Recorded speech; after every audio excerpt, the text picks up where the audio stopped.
₹3000 4% दराने 2 वर्षासाठी घेतले तर त्या शेतकऱ्यास किती रुपये व्याज बँकेला बरोबर आहे. द्यावे लागेल? 3000 सूत्र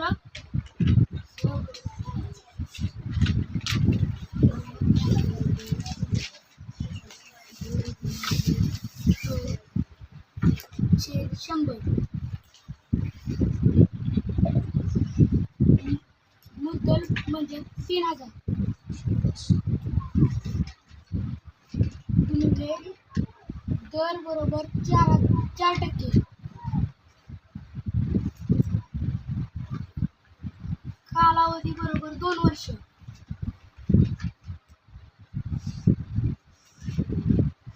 छेद 100, शून्याला 0,